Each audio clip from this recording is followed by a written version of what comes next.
If you ain't a gator, you must be gator bait. If you ain't a gator, you must be gator bait. Welcome back and welcome in to another episode of If You Ain't a Gator podcast, part of the Stadium and Gale Network. I got my guy Kyle here with me again. We are going to touch on the national championship game. We're gonna give our picks. We're gonna wait to the end. I was gonna say go somebody, but we're gonna wait to the end to discuss who we're gonna pick. But yeah, we're gonna do a quick little show and just touch on the national championship.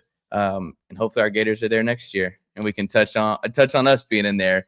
But yeah, man, this is I don't know about you, but I feel like this is a very unexpected national championship. What do you think? Yeah, I think it was a matchup that, if you asked me 5 years ago and you said, hey, Indiana and Miami are playing in the national championship, I would have said for basketball, for tennis, for baseball, but for football, not in my wildest imagination, right? I mean, because you've got Miami, who was kind of lost in the wilderness for the last 20 years. Mario has brought them back to relevancy, but they spent the better part of 2 decades just kind of hanging around in the ACC. Still haven't won the ACC championship yet. And Indiana was kind of a known loser for the past century. I mean, I think they're the losingest team in college football history over the last 100 years. And so I think both teams have something historic to do tonight that could potentially happen. And Indiana, for me, it could go down as one of the greatest, if not the greatest, college football story ever, with them going from the losingest program in history to college football champion. Yeah, this one, honestly, it's kind of interesting because I think when we all sat there and we watched the who's going to be in show, the playoff show and to see who's going to be in, we looked and it's like, is it going to be Notre Dame? Is it going to be Miami? No one knew what it's going to be. No one knew because for all those weeks they had Notre Dame above Miami, which in my opinion, it never made sense if you're looking at the rules of it and the way that they had it laid out of how you get in a head-to-head matchup that had relevance to it. And I'm like, so how, if they have the same amount of losses and Miami has the head-to-head matchup, I didn't understand even leading up to it. I was like, I don't understand how Notre Dame is ranked ahead of them.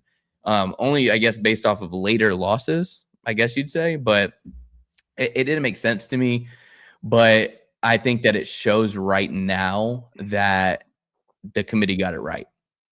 Absolutely. I do think that it kind of opens up with the debate and everything that came along with it. I definitely think it opens up for them to have the argument for 16 teams. But what do you think about that? We'll touch on that real quick. Do you think they should keep it 12? Do you think it should go to 16? What's your idea of it? I think the 24 the Big Ten is talking about that's moronic, but yeah, I think that's asinine. I mean, you can look at it now, right? Miami sneaking in and then now getting into the national championship. I think that is kind of proof of concept that this might be the perfect amount of teams. I think 16 makes sense as well. I don't think 24 at all. At that point, you're going to have to probably cut the regular season down to something like 9 or 10 games. And I personally enjoy the regular season a lot, and I think it means a lot. Unlike maybe the NFL where teams just need to win their division or win the wild card spot, and you can have quite a few losses. So I don't want to see them go to 24. 16, I wouldn't be opposed to, but there'd have to be some changes in the calendar on top of what I think already has to happen with changes in the calendar as far as transfer portal and with coaching carousels. But I think for this year, Miami's a great story. I think it quieted a lot of the critics, a lot of the Notre Dame fans who thought that maybe they should have been in over this, but I don't see if Notre Dame gets in over Miami that Notre Dame is playing Indiana tonight in the national championship. No, I agree. Just real quick touch on it. I think it should stay 12, and I think we should just eliminate the G5 from it. Yes. I think it's silly that they even get a spot. It's just wasting 2 spots, but that's neither here nor there. But touching on this game, yeah, I don't think Notre Dame's playing tonight if they get in, but Miami got in and Miami is red hot. I think that they showed that, and I think Mario Cristobal is showing exactly what wins football games, and it's the trenches.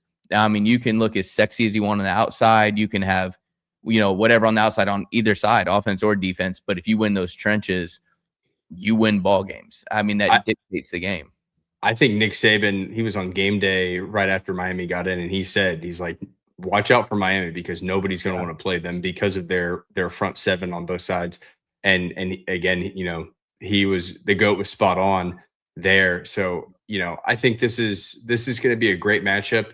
You've got the fallen giant versus the underdog who, in Indiana, who in my opinion has kind of forgotten how to lose football games because they just are out there surgical, robotic like, and just execute and don't make mistakes.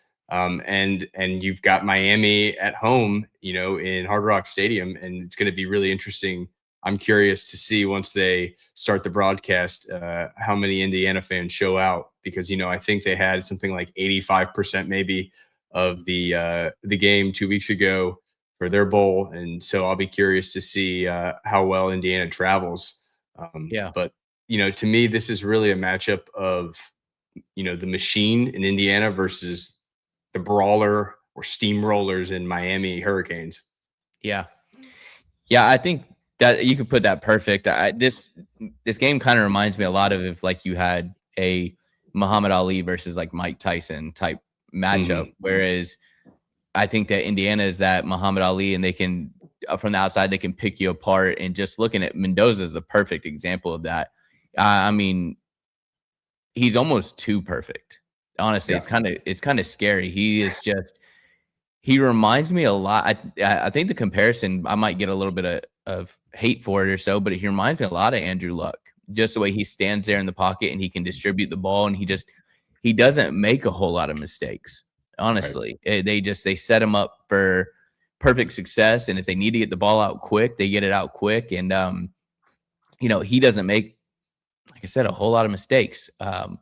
Whereas Carson Beck is more so of that they're going to throw that dagger, try to find Malachi Toney and really put their foot on your necks if they can. But what, in your opinion, what dictates this game?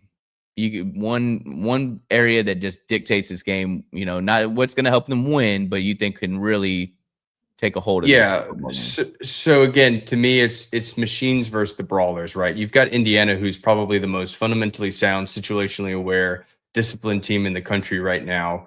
They are extremely precision-based, execution-based. They're kind of robotic out there. And then Miami, you've got guys that are on that roster that team's built to physically dominate you and win with raw, overwhelming force.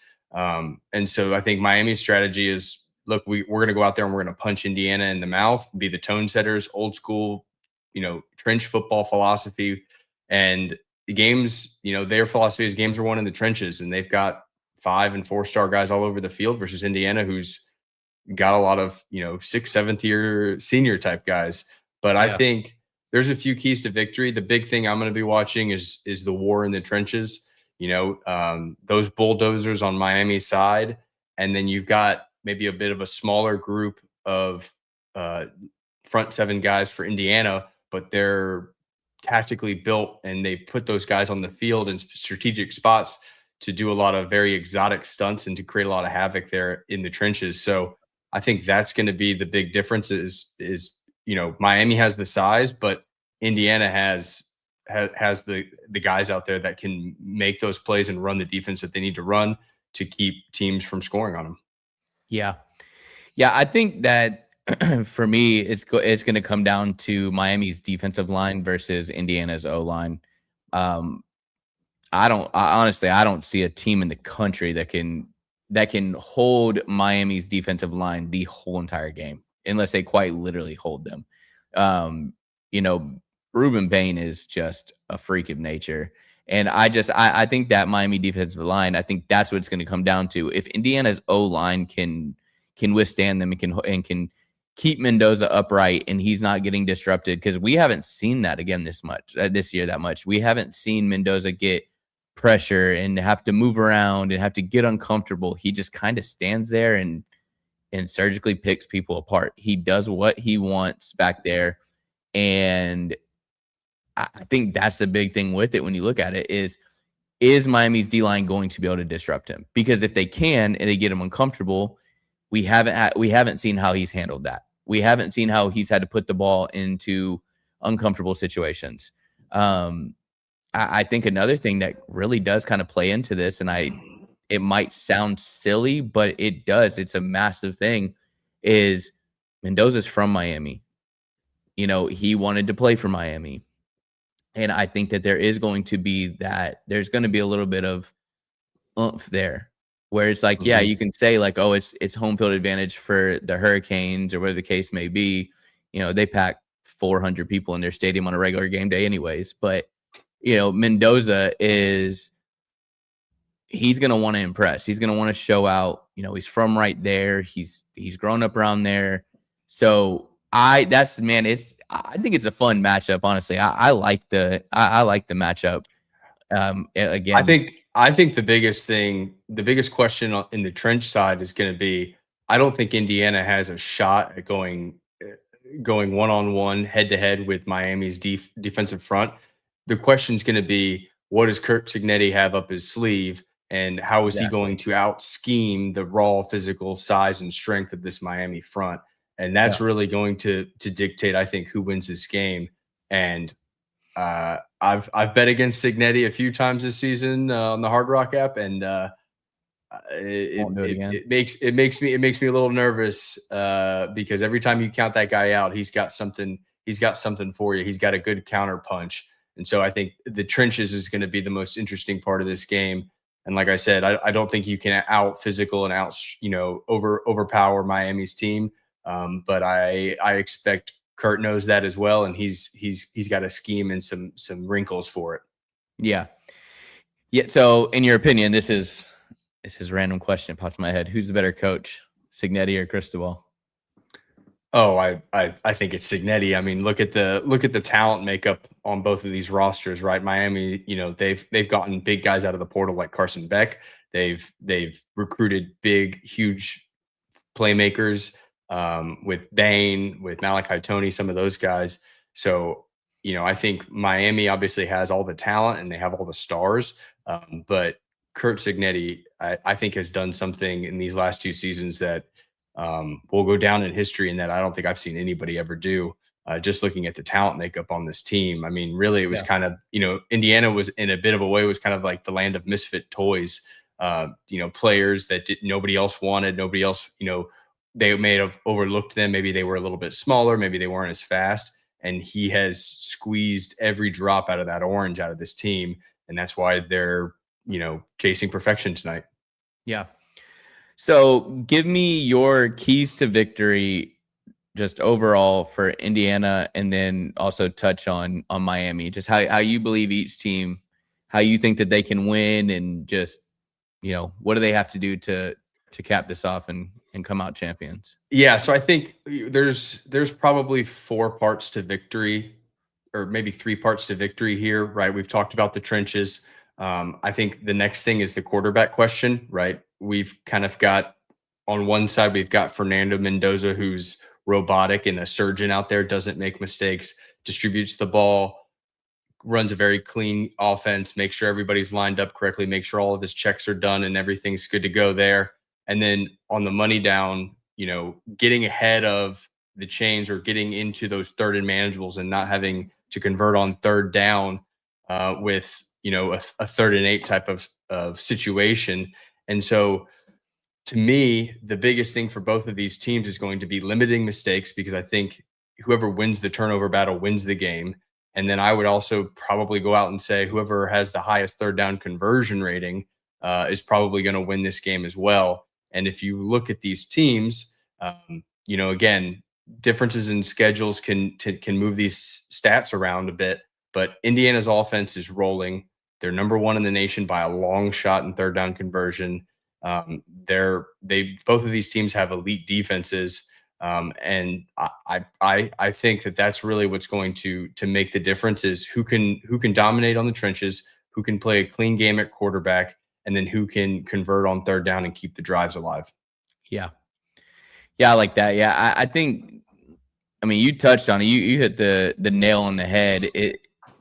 There's a lot that plays into it. And I think that from the outside looking in, I think if you just taking it in, I think if you look at it from just a very baseline level and you just say, okay, Miami lost to this team and this team, and Indiana's undefeated, and this is what's happened this season. But you can't look at it like that. I think that Miami's hungry. Again, I know that I made the joke about Miami not packing their stadium out, but it is going to be packed out tonight. Just absolutely straight up going to be packed out tonight. But when it comes down to it, I think the big thing is what you said about him being a robot, basically Mendoza being a robot. We know that Carson Beck can play when the going gets tough, and we know that he can make those. I get it, East Lone interceptions and whatnot. But I want to see which of these guys can act when it's, the going gets tough. Who's cooking with grease and who can really make it happen? Because that's the thing. What happens with Mendoza when it gets out of whack? Can he make those throws? If he's under pressure and it's 3rd and 11, can he make that throw? 3rd and 12, can he make that throw for a first down to extend the drive? Because you're going to run for your life tonight. I mean, that's all there is to it. If you want to win, it's going to get ugly, and you're going to have to stand in that paint, and you're going to have to put the pedal to the metal at some point against this Miami defense. For me, and just looking at Miami's last game, they can't drop interceptions. They can't drop interceptions like they did against Ole Miss. If you're dropping interceptions and you're not causing turnovers, it's not going to happen. You saw how they beat Ohio State. They got a pick six. They turned the ball over. They disrupted it. And I get they beat an Ole Miss team, but this is a complete next level from an Ole Miss team. So you can't drop the turnovers. If Keontae Scott gets the ball and he jumps a route, he jumps a hook route. And Fernando Mendoza puts it up in the air, and maybe it's not 100%, in line and whipped in there. If Keontae Scott jumps that route and he's going to try to take it to the house, he's got to make sure he holds on to the ball. Yeah, has to. But see, and again, it hasn't happened yet. It has not happened yet, but I have been waiting for Carson Beck in this playoffs. And I do wonder, it does make me curious, is this the one where it happens? Because this Cignetti team is very sneaky. They're almost like super annoying. Like they find ways to you think that you got him figured out, and then he's the perfect type of, he wins. And they don't do anything. They don't do anything crazy. They don't have a huge playmaker. What they do is they get the play in and they execute it to perfection. Right. Yeah. And so when you're looking at it, if you're trying to make an argument of how does Miami win this game, I really think that they've got to play their best game. Yeah. And I don't know if they've played their best game all season. They've shown some flashes, but I think that the Miami has to play their best game to win this game. And they've got to, on both sides of the ball, they've got to have Beck be out there making big plays, or they've just got to dominate up front and have 150, 170 yards rushing with Mark Fletcher. Or again, Carson Beck's got to go out there and be maybe the old Carson Beck of a year or two ago at Georgia, where he was, in consideration for being the number 1 pick or a first round pick in the draft. But Carson Beck's got to have a clean game. He cannot commit any of those crippling turnovers that he has done throughout the year. And then really it's winning within the margins, right?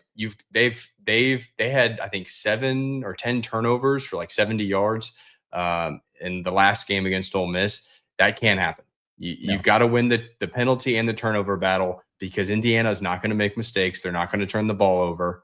And so if you want to win, those are keys. And then you've got to have Ruben Bain and Mesidor up on the defensive line dominating this Indiana line. Yeah. So both sides of the ball. So which are both teams, I guess you'd say. Miami wins, who's their MVP? If Indiana wins, who's their MVP? Yeah, so I think, for me, if you said Miami wins, I think that the two biggest X factors for Miami on the offensive side of the ball is Malachi Toney right? Elite playmaker, human highlight reel. He's going to have some crazy catches. He's going to have some crazy run after the catch yards. Probably take a long one. He's gonna take a mesh route to the house. And then Mark Fletcher. Mark Fletcher's he's got to keep those legs churning and just keep bashing this Indiana front seven. They've got a really good group of linebackers for Indiana, and so they've got to have the offensive line kind of eat up their front defensive line, and then he's got to be able to just wear those linebackers down, get through that second level, and then go pound on some of those undersized safeties and corners that they have. Yeah.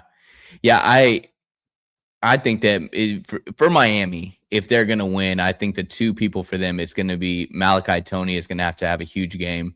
And I think Ruben Bain, I think he's just going to have to disrupt Mendoza.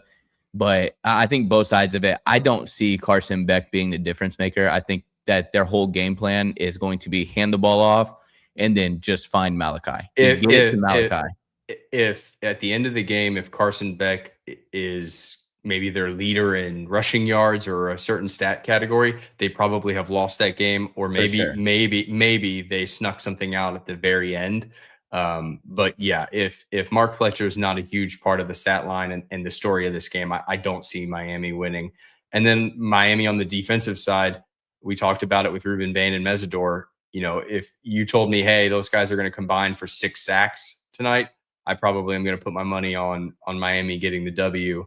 And then obviously, like we talked about with turnovers and capitalizing on turnovers and catching the ball, Keontae Scott is another guy that, again, I think if Curt Cignetti, with all of his confidence and moxie, if he gets a little bit ballsy there and tries to pick on Keontae Scott's got to go for the death blow, pick that thing off and run it back to the crib. Yeah. I think that's the thing, is a lot of the back shoulder throws that Indiana throws. I think that could get dangerous, honestly. Miami knows they're coming, so Miami is absolutely going to be telling those guys, hey, watch out for that. But I think that's the thing here's the thing with Indiana, and this is the thing with Miami, just the offense, Indiana's offense against Miami's defense. Indiana doesn't have an offense that is like your Oregons of back in the day, or even your Floridas back in the day, or your 2019 LSU's. Like, there's no one that, in my opinion, I don't think there's anybody who's just lights out, take the top off. Like, you don't have anybody crazy there. So I think you, as DBs for Miami, I think you can take that risk. I think you can jump routes, and if you jump that route and you miss, okay, your safety's coming down below, or you got a linebacker playing out into the flats, and you can take those chances on back shoulder throws. And okay, if you give them some yards, Indiana is going to score. I mean, that's all there is to it. They're going to put the ball in the end zone, but you got to find chances to, if you're going to win the game. I think you have to win the turnover battle in this if you're Miami. And for Indiana to win, I think it's pretty simple, right? It's just be yourself, go out there and execute and be efficient. That's what they've done all year, and that's what's got them here. Stay on schedule, win first and second down. And if you do get into a third down situation, keep it third and short, keep it third and manageable, and avoid mistakes in critical situations. And let Mendoza be out there and be the field general surgeon that he's been all year, right?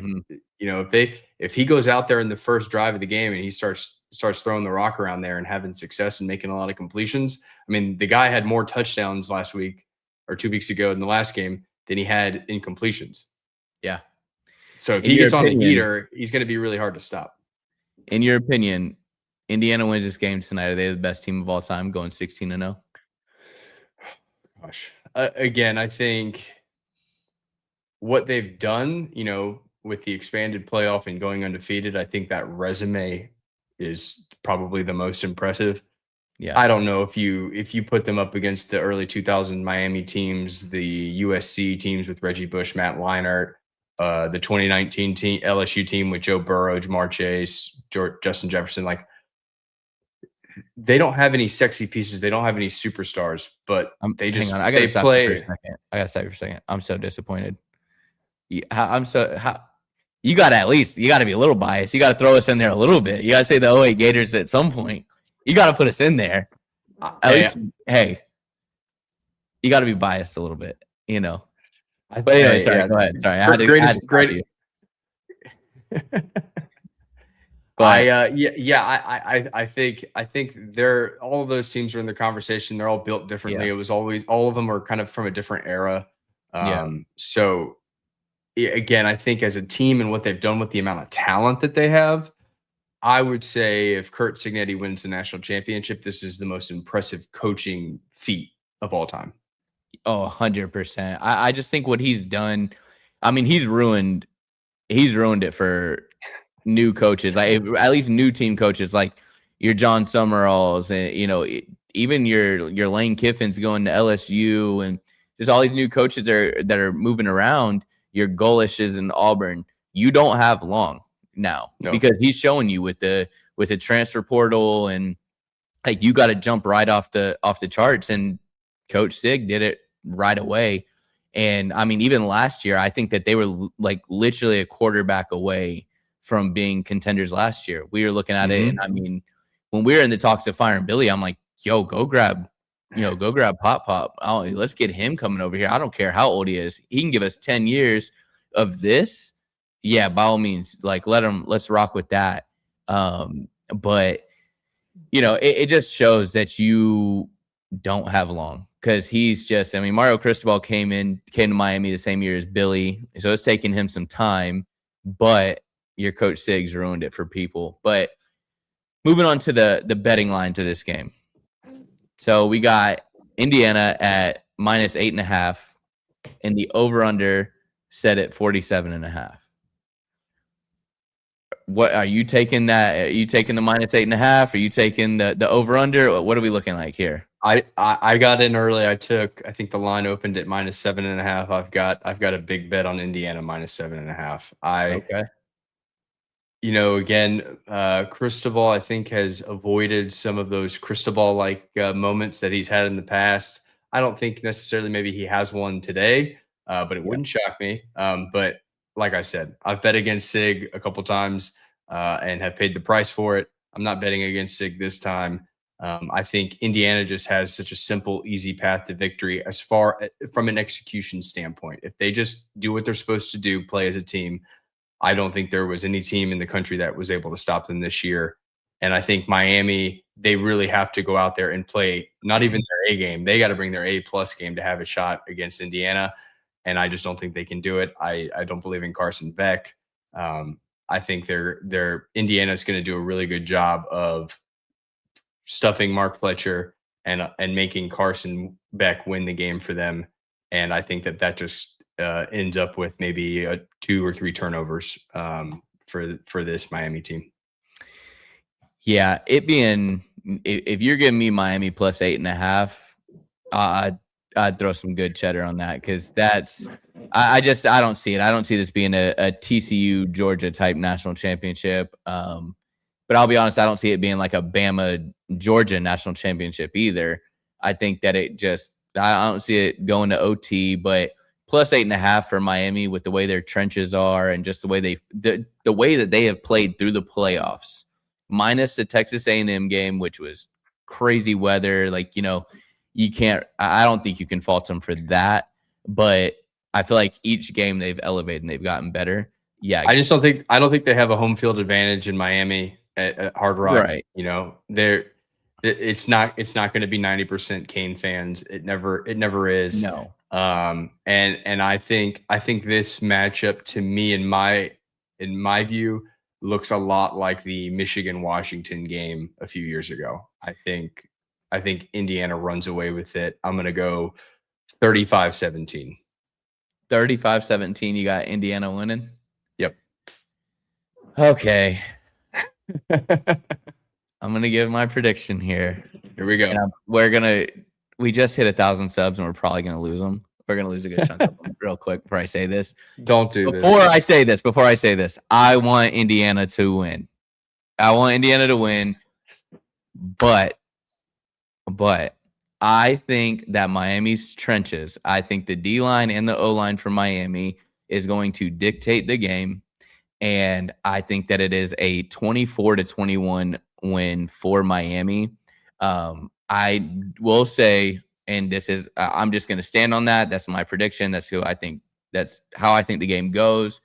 but I still think that Carson Beck's going to get tested in this game. I honestly think both quarterbacks turn the ball over, whether it be fumbling or throwing a pick. I think both quarterbacks do turn the ball over. And I think that it's going to come down to, can Carson Beck not get the yips? Can he break out of like I threw a pick and not turn into like Florida versus Georgia when Lagoi went down and where he threw a pick and it was like it just kept piling on. Because if he's that Carson Beck and just piles on the interceptions, you're right. Your prediction, you may not even be right. It may be even worse than that. But I thought about going 42-17 for a little bit. Oh there. Gosh, yeah. There's no way. Even if Indiana pulls this out, which, man, I hope they do, but I don't see it being a blowout with the way this D-line is. I think this D-line is going to be able to disrupt Mendoza. I think that they're going to give Coach Sig and his offensive play style and the way they run things over there with his OC. I think they're going to give them trouble. But yeah, there's something about it. I think there's something. I know you said no home field advantage, and I agree. I don't think it's going to be anything crazy. Like, it's not like if we were having a game in the Swamp. It was like the national championship happening there. I definitely think that would be pretty lopsided.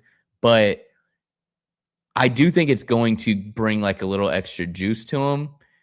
It is kind of funny that Miami has to be in the away side locker room, which kind of cracks me up.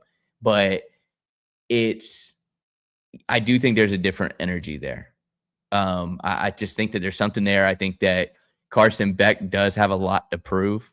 I think he was doubted. And I think for the most part, I even doubted. If you go back and watch it, I said, this isn't a Cam Ward-led Miami team.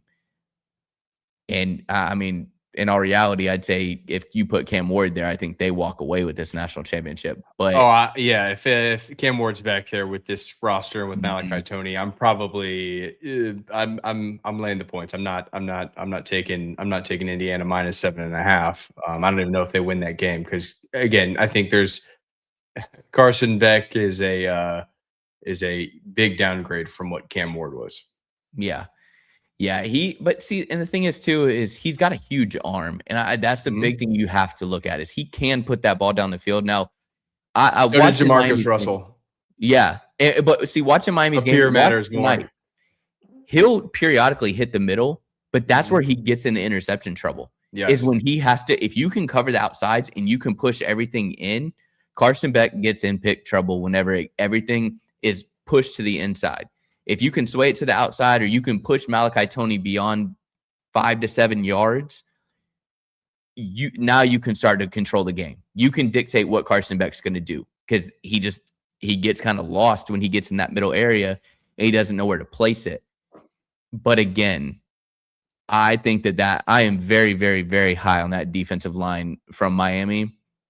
And I just think that they are going to find a way to dictate the game. I think they're going to get Mendoza uncomfortable.